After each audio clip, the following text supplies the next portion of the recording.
I have a good friend, Amber. She's no longer with us. She called me. She said she's going to go to a dance class if I want to come. I said, no, with COVID and everything, I'm going to stay in. She goes to the dance class. She goes home.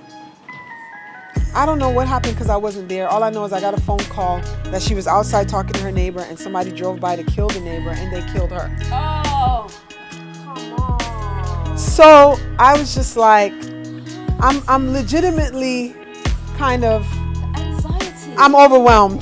No. My nervous system. Because you could have been there. I could have been there. My daughter's very intuitive, very spiritual, and she says, I don't want to go to school. And I was working from home, Yeah. and me being the hippie that I am, because I'm against all these traditional parenting styles. So when my child says, I don't want to go to school, I'm like, stay home. I said, stay home. Her dad called, and I'll never forget, it was like 9 a.m. Her school started at 7:30. It was like 9 in the morning. Her dad called from work, and he goes, how's everything? Did you take her to school? I said, no. She said she's not up to it. She wants to stay home. He says, no. She has to go to school. She can't just miss school because she wants to. I said, okay. He's kind of like my balance in the relationship. So I said, all right. So he comes to the house. I told her to get ready. He picks her up. He gets to the school. He drops her off, kisses her, tells her goodbye.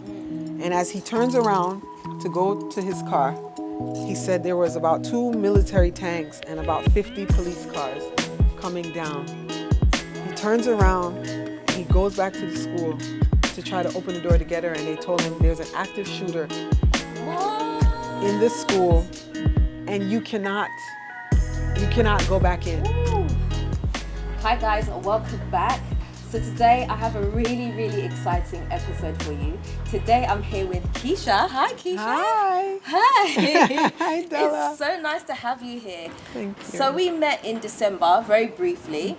And then over the weekend, I was scrolling Instagram. And then your life came up. And you were talking about healing and how important it is for people to heal, especially here when you move to Ghana and stuff like that. And I thought it was really interesting what you were saying. And so I thought I have to bring you on the show because I need to hear a bit more about this healing thing, because I'm a great believer in healing and therapy, and I think that sometimes a lot of us don't talk about our traumas enough. And so I thought you'd be a great person to speak to. Thank you. So maybe first of all, you can let everyone know what it is that you do. Sure. Madasi. Okay, so my name is Keachia Bowers. I'm an MSW. I have a master's degree in social work. But I will say that I am a survivor. I'm a thriving survivor. I help women mostly. I work with men and women, but most of my work has been with women who are afraid of coming out of denial because of shame. Right. Okay? Because shame makes us believe that we have to mask our pain and pretend to be, do, and have. Right? So we mask our shame with like anger. We mask our shame with gossip. We mask our shame with attaching to people who are not really good for us. Right. But maybe we have to fix them, and it's a way to not pay attention to our own stuff. Right. So I help women safely navigate through shame, come out of denial, and begin the process of healing pain from the past. Okay. That's exactly, if I'm going to put it in words. Yeah. I don't like to say I'm a therapist. I call myself a transformation coach, Okay. right? I perform what I call transformative healing. Right. And all it is holding someone's hand for them to discover their own self, Right. for them to discover their own strength. Right, That's right. all that I do. That's all that I do. I see. And so how did you get into this? What made you believe that it was so important to... So it's funny, we were kind of talking about it before we got on. We had an amazing conversation, honestly. You know, when I went to school initially, I went to school very young. I was 17. I graduated. I skipped a grade. I graduated early. I went to school at 17. And I just thought, oh, I'm here to help people in some way. I didn't know what that meant. I didn't even acknowledge that I had trauma. I was so young. And so I got a bachelor's degree in social work. And then getting a bachelor's degree and working in the field, I understood that I would not really be in a good income bracket with a bachelor's degree. Yeah. So I did what I thought was practical and what all my mentors and everyone was saying. They're like, you got to get the master's. I had no clue that I was really a born catalyst for healing. Right. I never knew that. I didn't understand that. And I had mentors who saw something in me Yeah. until, and they pushed me in this direction. But I really didn't know. It wasn't until my father passed away in 2014. Yeah. So imagine getting a bachelor's degree in 2000, getting a master's degree in 2008, and then fast forward all the way to 2014 Yeah. to really go through excruciating emotional pain. I went through so much pain in my father's loss, and I felt alone, but I was sitting in the mud of my own stuff, and I had to see myself Yeah. without having a rescuer or someone tell me, because that was my father's role. He was the one who would say, oh, it's going to be all right, Yeah. or oh, I didn't have that. I was with myself, and that's why I tell everyone in this work, it is through your darkness that you really find the light. Oh my God. It is through the darkness Yeah. that you really... So in sitting with my own darkness, and we can get into more of what that darkness was, but it was in sitting in my own darkness that I was like, no, I have to do this healing work for myself and then turn around and help Sankofa. Right. I had to go back and fetch. Yeah. And help others. Honestly, like everything you're saying resonates with me so much because I feel like I'm on a similar path to you in that sense. I'm not qualified at anything, but obviously I've been through my own traumas. My dad also just recently passed away. I know. And Sorry. it does cause such reflection. It makes you think about so many things. Things are just seen in a whole different perspective.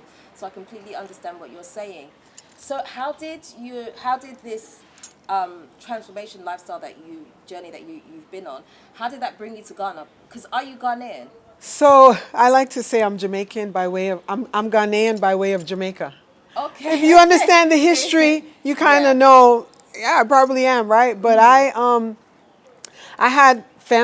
actually have family here in Ghana. Okay. I have an uncle who lived here for some time.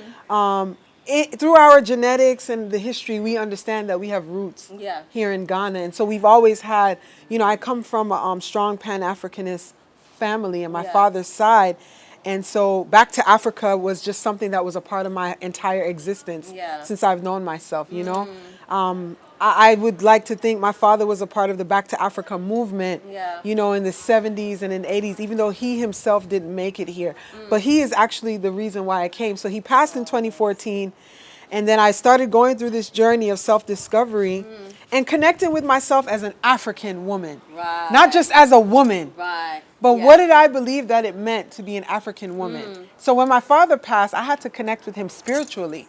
And we understand that, as Africans, we understand how to connect with nature, and we understand how to connect with the ancestors. Pouring water into the ground and pouring libations. That is something that's natural. So I started to engage in this understanding of myself. And I said, oh no, I got to get to Africa. I'm sorry.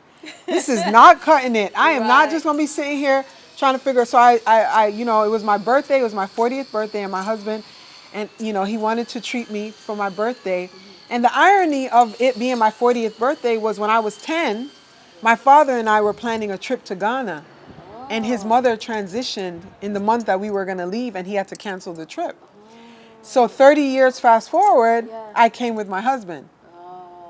So from 1987 to 2017, it was just like a full circle. Like you were meant to come. It was like I was gonna meant. Happen for you. It was gonna happen for me. It took 30 years.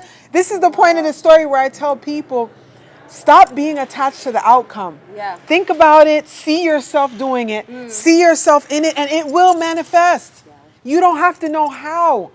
That's the key. You don't have to know how it's gonna happen. It will happen. So I'm a child to Jamaican parents, and naturally, Jamaica was colonized by the British, just like Ghana. So a lot of the ailments and the mental illnesses that we are left in as a result of colonization affect the generations after. And these are things that we don't really talk about. So there's a lot of sexual trauma. There's a lot of issues around worth. There's a lot of colorism. So I grew up dealing with all of these things. I grew up with a mother, love her, and I'm so thankful that we were given the opportunity to heal in our relationship, but it wasn't always where it is now. You know, there was a lot of pain, there was a lot of trauma because my mother had pain and trauma. So there were moments that I didn't feel loved and I didn't feel lovable because being an only daughter to a mother who didn't really know how to love me the way I was, it left me broken, you know? And I am very clear that I had to go through that experience with my mother. Yeah. And the video you saw, I was talking about how to transform resentment and how to heal. Yeah. And that's what I had to do. I had to find gratitude in all of my experiences and realize that I would not be able to help women so well if I didn't go through Have to. some of the things that I went through. Yeah. So I developed an appreciation, you know, and the narrative and the story shifted for me in that appreciation. So now I'm in a wonderful space, but the pain was there. Yeah. And my mother, she didn't really understand how to love because some people didn't love her. And there's so much shame in saying that out loud. In my one of the videos that I did, I remember talking about my family culture, and I had family members who were up in an uproar. They thought I was talking about them personally, Yeah, but I because was of really guilt. talking about Yeah. because of guilt. Yeah. Yeah. So it's like I'm saying this because I'm sure folks are going to see this. That work through your pain and work through your guilt. You know, my responsibility is not really to not talk about it. You cannot tell someone to not talk about the pain. Because you telling someone to not talk about the pain, what are you really saying? Yeah. That you're embarrassed at this conversation? Yeah. Because I don't come out and say, oh, these people are bad people, or this, but we have to talk. There's pedophilia in our family. Yeah. There are people who have molested children. Yeah. Why should we not speak about this? Exactly. How do we you stop prevent it? Right. How do we stop it? I Yeah. need someone to tell me Yeah. that. How do we stop it? Yeah. The first step to healing shame is exposure. Yeah. Yes. It's exposure. Yeah. You know, Della? So Wow. we're not here to cause any harm, Yeah. but we Trying have heal. to heal. And it starts with these conversations and exposure. Uncomfortable conversations. They have to be uncomfortable. Yeah. Yeah. They have to be uncomfortable. Wow. Wow. You know, I have relatives who have discovered things about things. I myself, I don't even want to talk about anyone else. Myself, I had some trauma that I didn't even know that I had. I had to become an adult, and then I started having these flashbacks, and I'm like, was that a dream? Because I'm thinking, did this really happen? You know, and thankfully I honor therapy because I myself, who have been a therapist for so Yeah. long, I knew how to get the help. But what about the people that don't know Yeah. to go and seek help Yeah. and talk to someone? Yeah. Yeah. You know, So do you feel like, because you're also from the States, right? I lived in the there States for some before. time, Yep, right? for some time. So what was living in the States like for you and dealing with trauma at the same time? So you have your own home traumas, as I would probably call it, and then you have the traumas of being over there, which I'm sure influenced you to also want to move here. Yeah. How did all of that work? Absolutely. So there's a collective trauma on different levels. I'm going to try to touch on as many as I can. This is an impromptu conversation. Yeah. Okay, so the collective trauma being a melanated woman, Yeah. there's a lot of misogyny and patriarchy in America. White supremacist misogyny. We deal with it in the workplace. We deal with it when we are looking to get moved up the ladder in corporate environments. I remember having severe anxiety and panic attacks. Really? Severe panic attacks. I mean, walking into the hospital talking about, I think I'm having a heart attack. They check all my vitals. Everything is fine. And they're like, you're having a panic attack and we have to prescribe Xanax. I was like, I am medication. And I did not take it. I did not receive it. I did not accept it. I refused to take it because I knew that if I had, and this happened earlier in my life. I used to work at a bank. I'll never forget this journey. I worked at a bank. I won't say the bank, but I had a supervisor, and I had went to visit my father in New York, and I came back to Florida. But during the trip that I was there in New York with him, there were some people close to him that had passed away. And I started having these thoughts like, oh my God, what if my father dies? Now, he was fine at the time. He was well, but, you know, I was young. I was about 21. And I went to work. I came back. I went to work. And I walked into the building. And I just started to feel frozen. And I started to feel like someone was choking me. I started to feel like I couldn't breathe. And I go to my supervisor and I started shaking, and he says, I have a jacket, you can put it on. And he goes, we're going to call the ambulance. And the ambulance came. Everybody was on the job. They were like, oh my God, Keisha, what's happening? Yeah. And it ended up that all I was having was a panic attack. My mind was so frozen, and trauma does that to you. You go through fight, flight, freeze, or fawn. Okay, that was a lot. So there's a lot of responses to repressed trauma that we Right. go through, right? What repressed trauma is when you experience things and you stuff it down because you're forced to not address it. Yeah. So I didn't know that I was stuffing things down. If you're yearning to be loved, if you're yearning to be seen, Yeah. if you're yearning to be validated, if you're yearning to express yourself freely and not be judged by others, if you're yearning to connect with your identity and who you are on the inside without being worried about what a parent is going to say about you or what they're thinking about you, guess what? You probably are repressed. Right. And This is so interesting what you're saying, because honestly, some of it I can definitely relate to my own life, but I think for most people they can relate to some of what you're saying, because we think these things are normal. I put a post on Instagram a couple of weeks ago, and I was like, why do we have this culture where we can't say the things that we want to say because of fear of what somebody else is going to think, and it's always swept onto the carpet? And I think, and I got so many responses from that. People are like, yes, it's in our culture. We have to speak about it. We have to talk about it. And it's there. A lot of us have these things that we want to talk about, but we can't quite get there. And so we do what you were saying. We repress it we repress it. And for we, the sake of upsetting other people. well, You know? the goal, what is happening is you begin to live a self-sacrificial life. So you start to believe that it's your responsibility to please others. Right. For me, I have spent most of my life until I went into my healing journey trying to please my mother. Right. I wanted her to say, I'm proud of you, I see you, Yeah. without criticism. Yeah. So a lot of us grow up with very critical parents, but it wasn't really about you, it was about them. They were critical because they themselves are critical of themselves. So we have to go through the journey of detaching from these people that have these titles. And that's what the healing had to happen. But I didn't know this at 21. I was working at the bank, having a full-blown panic attack with the ambulance coming to get me. And what I didn't realize was I had to have that panic attack because it was through that panic attack that I quit that job and I came into this work. Oh, you did? So I had my bachelor's degree, the bank, I was working at the bank. The bank was like, listen, don't do social work. We'll step you up. You can become an account manager. You'll make good money and forget about being a social worker. They accepted me because I had a bachelor's and I went in the bank and I excelled, right? And It wasn't your passion. until this panic attack happened. And I quit, and then I got a job working at this place, working with children who were in custody of the state. So they were removed from their families, and I was the first black social worker that this organization hired. Really? Yes, in 2002.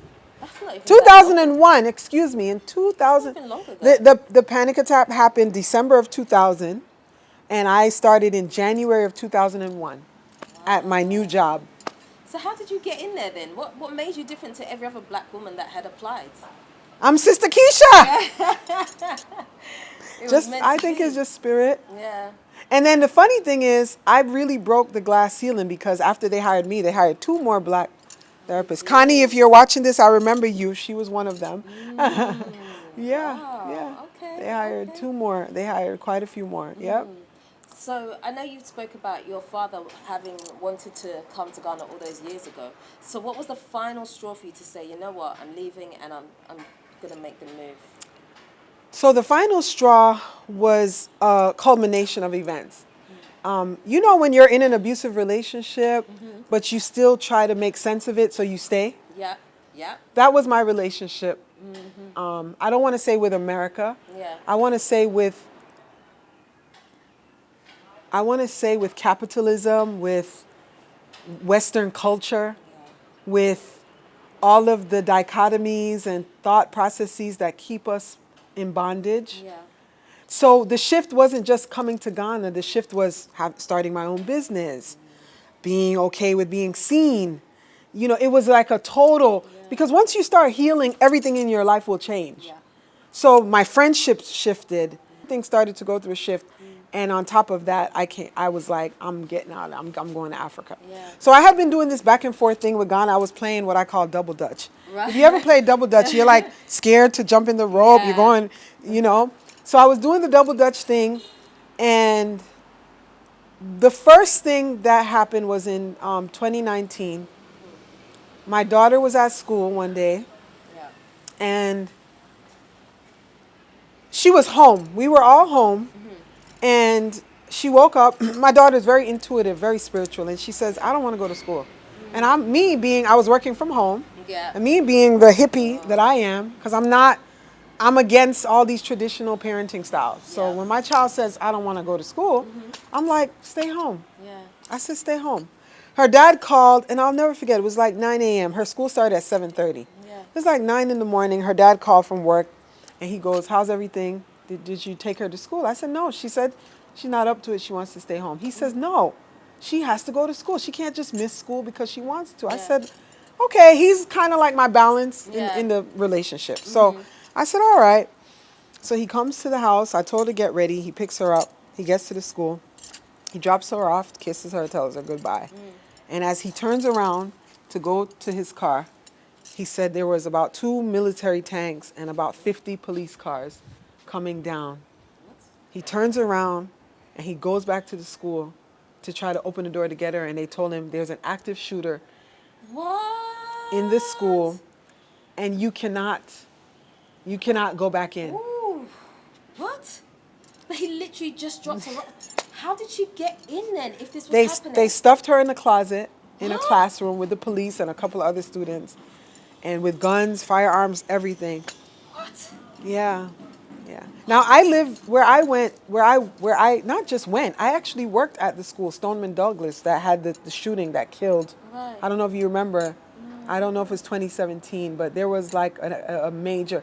So it's in close proximity of my daughter's school. Right. So I live in a state where the gun laws are just ridiculous. So we've actually had a lot of bloodshed. Yeah. But this particular day, thankfully, I mean, we went through the rabbit's hole. I went through being mad at my husband. He Yeah, went through you trying to did. get her. He couldn't. Other parents, because kids were texting their families, so other parents were rushing to the school. He's out there with them. She's texting us, I love you, I'm going to die, I'm sorry. No, It was tragic. No, It was tragic. no. What? It was tragic. That must have been a whole. Obviously, I know that she's fine. And that same exact day when this happened, she was fine. She comes home. Of course, all my children started to be homeschooled after that. Yeah. I was like, I'm done. I can't. My It's not worth my nervous system Yeah. cannot handle this. Yeah. Right? But that same exact day, and I did not live, to everyone who, comes on my post, oh, you must have lived in the hood. I did not. I lived in the suburbs. Okay? Very nice gated community in the suburbs. But that very same day, these men decided to rob a jewelry store all the way in Miami, far from my house. But the police got on the scene and decided to chase them on this one street on like a 30-minute chase that led to my gated community. What? They killed these people in front of my community. No. There were casings right outside of my community the same day that this happened to my daughter. No, this is too much. The same exact day. You hear me, Della? This is too much. Do you hear what I'm saying? Wahala. This is too much. How did your daughter process this? I mean, We're like watching the What? news, watching the TV, right. and seeing them kill the guy because the gunman who tried to rob the jewelry store, they used a UPS, which is a truck driver. They used his body as protection. So they murdered the UPS man What? in front of my community the same day that this happened with my daughter. What was going on? I don't know what was going on in the spiritual realm. I don't know what was going on in the universe. I don't know, but I truly believe that it was driving me to make this ultimate, like, sometimes things move. Yeah. It seems tragic, Yeah, but it's to get you to. but it's to get you to move. Yeah. And if you don't listen, unfortunately, in Jamaica, they have a saying, if you don't hear, your ass will feel. Yeah. I've Right? heard that, And so I wasn't hearing. I wasn't, I wasn't keeping up with the cues. Yeah. Yeah. Yeah. So my guardian spirits were like, all right, you're not getting it. Here we Yeah. go. Do. And it didn't stop there. No. It I mean, didn't what stop. else? I mean, it's enough. It didn't stop there. 2019, so I'm going to say 2020 was COVID. Yeah. So a year later, August, not even a year later, I didn't get a break. I have a good friend, Amber. She's no longer with us. She called me. She said she's going to go to a dance class if I want to come. I said, no, with COVID and everything, I'm going to stay in. She goes to the dance class. She goes home. I don't know what happened because I wasn't there. All I know is I got a phone call that she was outside talking to her neighbor and somebody drove by to kill the neighbor and they killed her. Oh, come on. So I was just like, I'm legitimately kind of, The anxiety. I'm overwhelmed. No. My nervous system, Because you could have been there. I could have been there. Right. My nervous system was not in a good place. And it really wasn't just about the shootings. Yeah. I've dealt with those things in other places. I mean, Jamaica, we have a lot of, it wasn't even it was just the freedom to really be, because everyone is on this treadmill of comparison, of trying to be more, of masking trauma, of masking pain. You don't get to the party with a gift. They're talking about, oh, you could have stopped and got a gift. Right. Everything is too much. My neighbor, her husband transitioned here, and they had the anniversary celebration here the other day. And I didn't go. I had nothing. We were going out, but I wanted to just go and pay my respect with my children, my family. And we went there. She was so happy to see us. She started packing all this food, giving us the gifts, the party.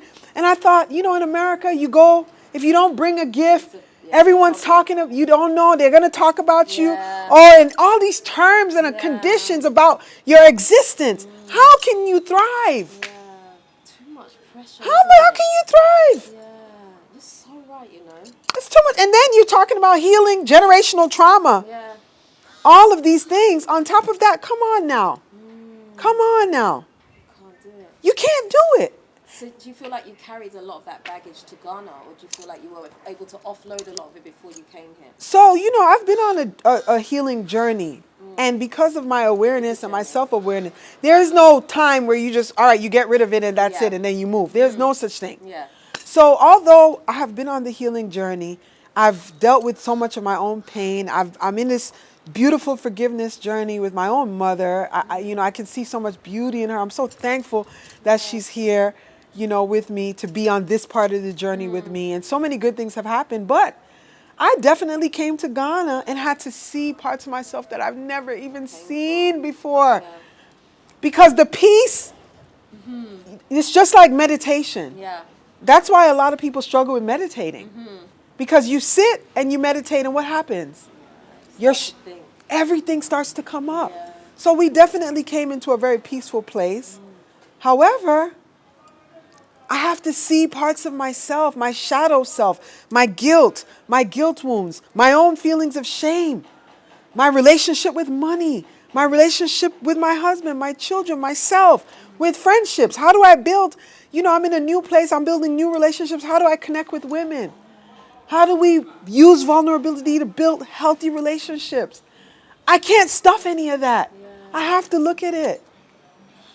I have to face it. So, I just want to jump back a little bit to the story about your daughter being caught up in the school. Because that is just wild to me. What did you think when you found out that she was in there and all that was taking place? I started to cry uncontrollably. I started to feel a lot of guilt and shame. I started to feel like a bad mother that I allowed her to go to school when she told me she didn't want to go. I started to feel like I was failing her. I totally internalized the whole thing, because that's how my trauma shows up. I never think what others are doing. I think, oh my God, what did I do wrong? Right? I'm an internalizer. So I have to filter all my thoughts to make sure that I'm not, causing pain on my own self, because that's a part of my healing. But I I was so thankful. I have elders in my life, and my two elders, spiritual elders in my life, I called them, and they started to pray. They started to pray with me. That's all we could do. I had no control. I couldn't do anything. It was out of my hands. I can't even imagine this situation like for myself. I don't even want to allow my brain to think that could ever be a possibility. That's just traumatic. I didn't think it was ever a possibility either. You hear about it on TV, Yeah. but you never think it would happen Right. to you. I never Yeah. thought that I would be, and to be honest, that's not the first experience that we had with the schools and my children. I remember when my daughter was in middle school, my father had just passed. I'll never forget. I was going back and forth because he passed in 2014. So 2015, I was back and forth going to New York, taking care of my dad and being with him. Then he passed. I had to go back. And so at the school that she was at, the schools in America, in particular in Florida, I could speak about because I used to be a school social worker. They have something called the school to prison pipeline. What? Yeah. And what the school to prison pipeline is the school is a system. So the system is designed to grab the children who are falling in the cracks. So the children who are behavioral problems, who are failing, those are the children that we call falling in the cracks. It grabs them and prepares them to just go into the prison. Because the prison systems are privatized, so they have to make money. So the only way they can make money is by putting people in there. So they have to create a system to filter who those people are.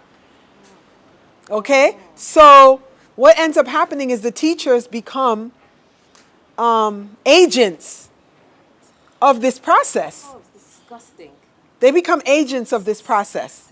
So what ends up happening is you have a child, your child is very talented, but they may be brown, they may have dreads. Yeah. The child might be so gifted and talented that when they come to school, they can't sit still because they finished the work. Yeah. What do you think the teacher who's an agent is going to do? You think they're going to try to give Donquius or Tyrone something new to do to keep him engaged? No, they're going to tell Tyrone he needs to get a detention. Why are you making so much noise? Why are you tapping your feet on the desk? Then the detention, now Tyrone is conditioned to feel like a problem. So what do you think? When we feel like something, don't we act like it? Yeah. So now Tyrone is going to always become this problem and always in detention. Then he gets suspended. Until he gets out of school and he becomes someone who ends up in the prison. It's by design. They build prison cells on test scores. Right, because they're projecting that if you fail these standardized tests, then you're going to probably become a problem in our society. Okay? So my daughter was in one of these schools that was a charter school. Right. A lot of red tape and BS. Yeah. And the way how the school worked was you had to volunteer for 30 hours a school year, which I was back and forth in New York with my dad and his death, that I wasn't doing my volunteer hours. You either volunteer, you either pay $10 per hour, so 10 times 30, that's $300, Okay. or you just try your best and make up as much as you can, right? Those are the options. So I was trying to do a combination of paying some and volunteering. So they had a school dance. So I said to them, I called the school, I said, listen, we're in May, and the school year is about to end, and I just want to rack up as much as I can. Can myself and my husband come to double up? They were like, of course. I'll put your name on the list. We're good. I get to the school dance first because my husband is at work. He decided to meet me there. So I get to the school dance. So I'm in the school dance, volunteering, circling, doing my thing, mixing punch, whatever. Yeah. And my husband calls me. He's like laughing. I'm like, what's going on? Why are you chuckling? He's like, I'm outside, but they won't let me in. Why? So I said, what do you mean? Now, have y'all seen my husband? He wears a turban. Right, yeah. Okay? He's a Rastafari. Right, yeah. Right? He wears a turban. So he says, a woman is out there saying that she's not going to put the kids in danger. From what, his turban is going to attack somebody? What are you So talking about here? I started to get. The funny thing is, Dela, the principal of the school was in the building with me, and I'm like telling her, Yeah. she was like, oh, I can't stand them. They make me sick. She was like, you know, my son had an issue once, like the same thing, and he has dreads. She was like, girl, this is the principal of the school. So I'm like, okay, I'm supported because the Yeah. principal. I get outside. So I'm the firecracker between me and my husband. I'm the firecracker. So I get out there and I'm like, what's going on? We're on the list. What list? I don't see a list. This white woman, she started to, the police officer who was on staff or whatever, however you refer to it, he was on duty. He walks away because I know he smelled a lawsuit. Right. He walks away. He's like, I don't want anything to do with this. Me and the woman, we end up in an exchange. I'm like, listen, can he come in the school? Because our daughter is here at a school dance. Right. And you're saying that he's a parent. You can go in the system, the database to see. Yeah. She said she'd never seen him before and she's not letting him in. What she didn't know was we weren't just regular folks. Yeah. Like, you know, she didn't realize that my uncle was a city mayor and this person I knew and that person. So we left and I said, I'm not going to act like this didn't happen. Yeah. So I started making calls. Girl, before I knew it, we were on the cover of every Caribbean magazine. No. I was getting interviewed in the UK. Someone called me from the UK. I was on a British network. No. And my husband, people were asking him to sign autographs. People were coming up to him and saying, I experienced it, but I didn't know I could fight. And watching you fight made me feel so strong. Wow. Yeah, my uncle, Winston Barnes, he did the commentary and the news. We were on the radio. Child, I took that story to the top. I was on the radio in Jamaica. I was on the radio in the UK. The only people who didn't interview me was somebody here in Ghana. Wow. Child, I was on the radio and I was on the news. You can see Really? I'll send you the link. It's still viral. It was WSVN Channel 7 with Help Me Howard. He covered our story. Came to my house and recorded us. Yep. Gosh. Oh, yeah. You've been through some stuff. Oh, yes. This is too much. Girl, wahala. You hear me? Wahala. Wow. Wahala. Wow. Okay. So it sounds like there's just so many things happening in the States. So when you come to Ghana, what was your first night like here? Considering all of that, you've left that behind. What was it like? Well, you know, I want to say when I first brought my son in 2021. For we lived here in Kokrobiti for a while. Right. And the first night he said, Mom, I can't sleep. I can't sleep because it's too quiet. He said the crickets were making him have anxiety. Really? You've been conditioned. Yeah, he'd been conditioned. Yeah. I did a live on my channel though, because you know I teach my page, you know, I teach about mental health awareness and healing trauma. And I did a live with a good sister who actually just visited here the other day, Khadija, and we talked about embodying joy. And I was telling her, the first 3 months that I was here, I thought that somebody was going to come and tell me I have to go back to America. I don't know. I had irrational, Right. I had a lot of irrational thoughts. Yeah. They were very, very irrational. Yeah. And I had to heal through that pain. And really, so when you see me doing deep breathing meditations, I'm not just doing it for the camera. Yeah. Like I literally have to breathe safety into my body. Like I have to sit in the grass and remind my body that she is safe, that there is no danger, that you are well, that all is well. That's really serious, you know. I think a lot of people walk around and just don't know that they have this trauma. Because some of the things that you're saying sound so slight, like you think that maybe it's only you that feels that way. So as you were just saying, you know, like you had to tell yourself that, you know, nobody's coming to tell you to go back. But probably a lot of people have those thoughts. But because we don't talk about it amongst each other, that's your thought, this is my thought. And we're both carrying it, both thinking the same thing. But we're never talking about it, so it can never disappear almost. You know? Unless you hang out with me. Because I have a friend, this is what we talk about. And a good friend of mine, she repatriated to Kenya. And she called me, she's Jamaican. Yeah. And Bridget, and she said, boy, Sister Keachia, may I have to go back, go take care of some things. I have to go back and take care of some things. But Lord, me afraid. Suppose me get stuck. Oh. And I said, you know, she was so transparent. Yeah. And I said, girl, you ain't going to get stuck. Don't worry about Yeah. it. Go and take care of what you have to take care of. People Yeah. travel back and forth all the time. I have to go back to take care of some things too. Yeah. You know, we're not going to get stuck. We're going to be fine. Yeah. You know, but that is what happens. It's PTSD, Yeah. but post-traumatic slave syndrome. Okay, it's a post-traumatic slave syndrome. Right. You understand? Yeah. And so since I've been here, I'm really trying to bring the scope of my work, because I really feel like diasporans here need help. Ghanaians need help. We all need help. Yeah. Yeah. Do you think that a lot of people from the diaspora that move here have moved with a lot of trauma that they haven't dealt with, and it affects them? Absolutely. And they come here and they mask it with helping others, with not facing their own. Helping others. Do you think that's That bad thing? codependency. Explain it. Well, if you're pouring from an empty cup, it couldn't be good. Yeah. Hey, and I know people who would spread themselves thin and do so much for everyone and then complain.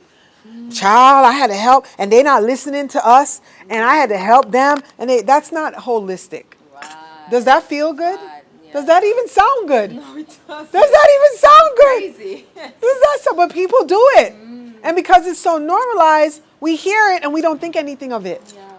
We sometimes even celebrate it. Yeah. Girl, you do so much. Yeah. What the world? Yeah. Yeah. I'm not a strong black woman, and I don't want to be. Yeah.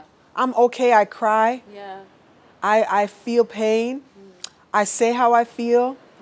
I'd say no if I can't do it. Yeah. If you invite me and if I get to the door and knock and something tells me that I got to leave, I'm turning around. Wow.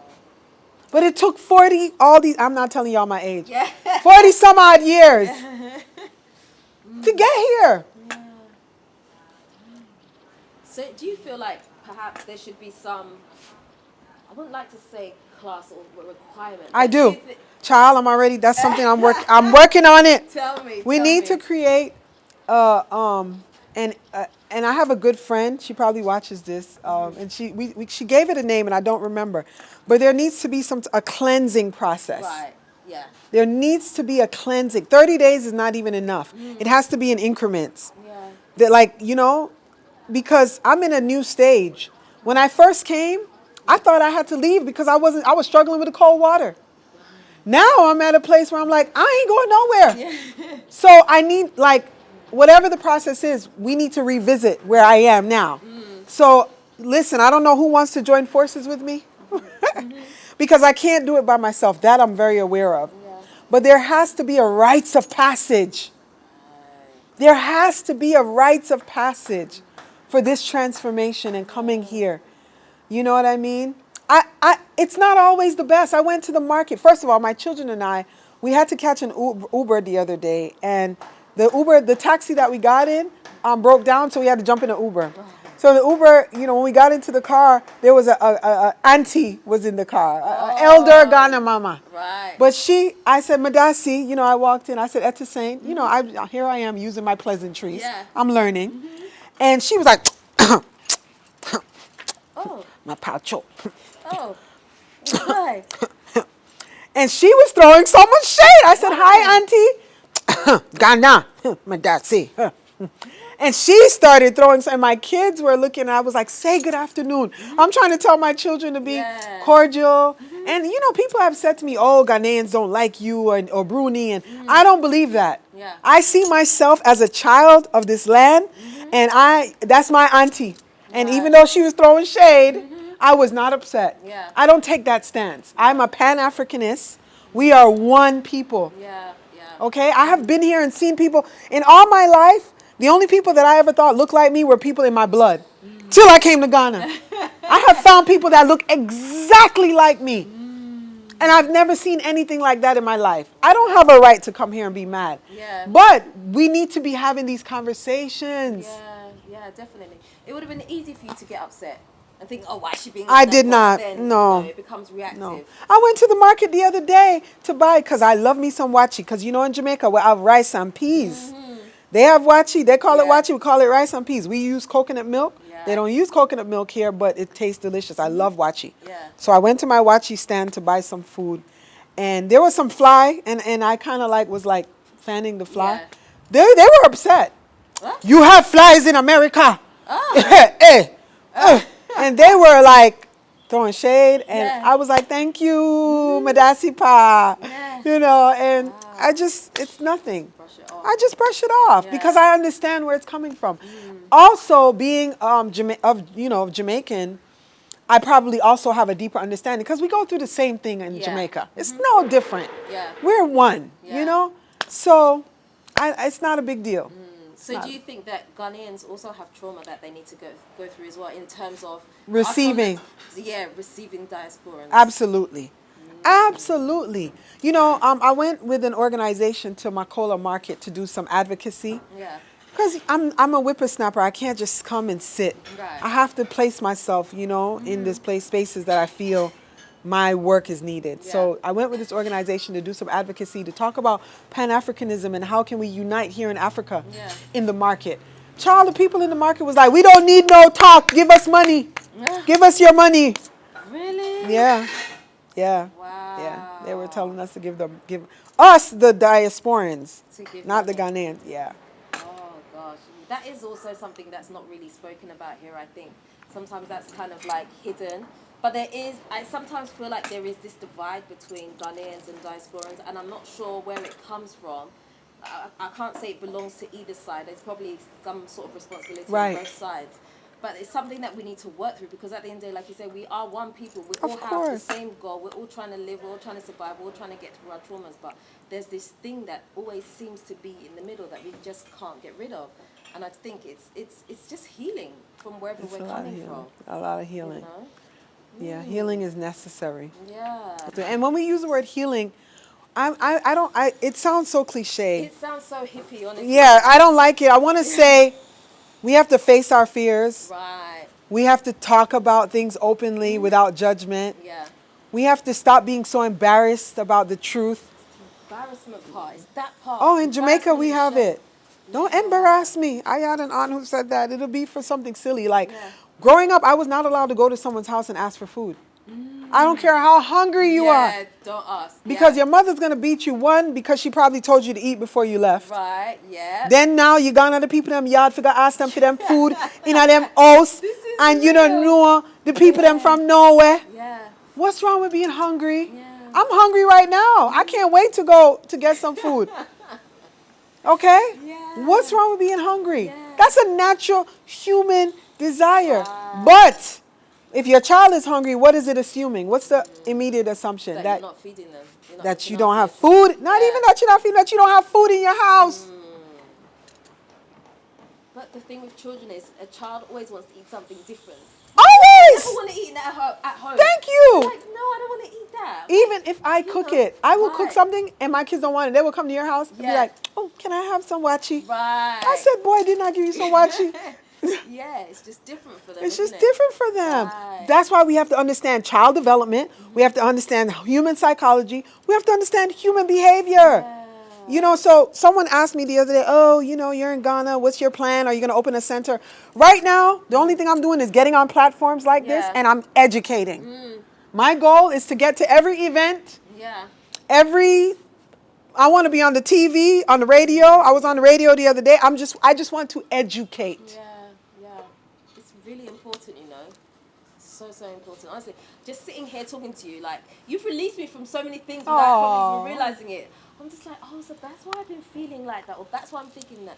Like, I've just learnt so much from you, just sitting here right now, especially you sharing about your dad having passed and stuff like that. Mine is so recent, and I just feel like you've kind of just given me things to think about, Like, it's not, what I'm feeling is normal, Yeah.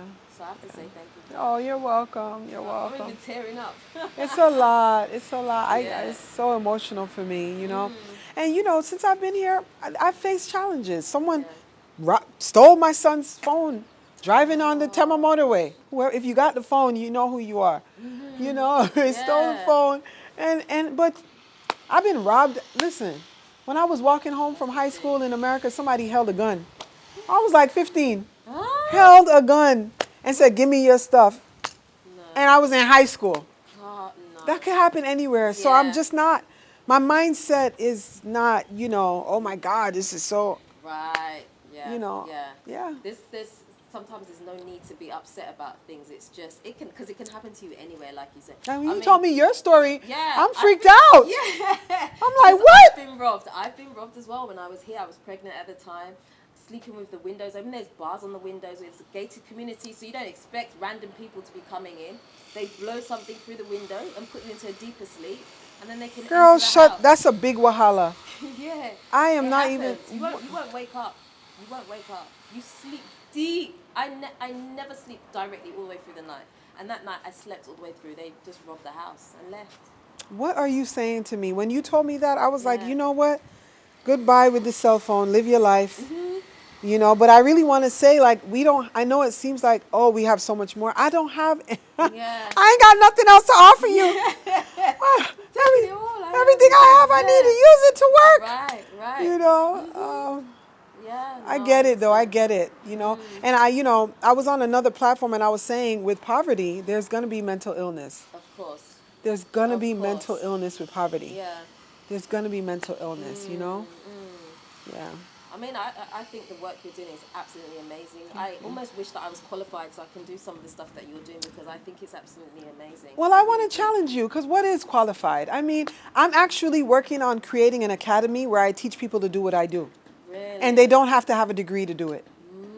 The only thing they must have is an awareness of their own trauma. Right. That's it. Oh, that I definitely do have. You get what I mean? Like, my goal is to create more people who are doing. I cannot do this by myself. Yeah. It's I feel not like possible. I'm on that path, so that's why I feel so connected to you, like right now. Like I really, really do. Yeah. So if people want to know a bit more about you, what you do, maybe want to work with you, Absolutely. how do they reach you? Yes. So thank you for that opportunity.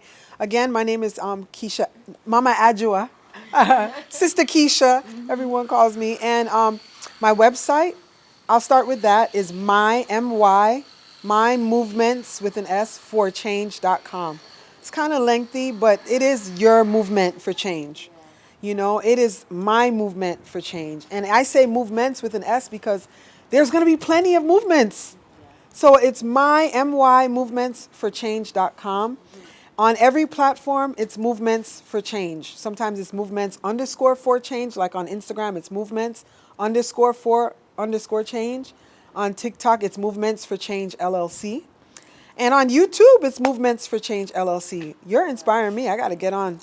I got to get my message out. Yeah. You do. You have an important message, so you should share it as many times as you can. Thank you so much. People have been booking one-on-one sessions with me here in Ghana. I never imagined that people in Ghana would be reaching out and booking sessions. I have a free consultation. It's a 15-minute telephone call.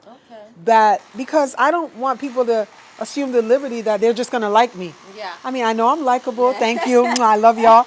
But I think you deserve the right to call and just see if I'm the match for you. Right. So I offer a free 15-minute phone consultation, and then you book your session. And I got a Ghana rate. Okay. So if you get on the website, don't scurry.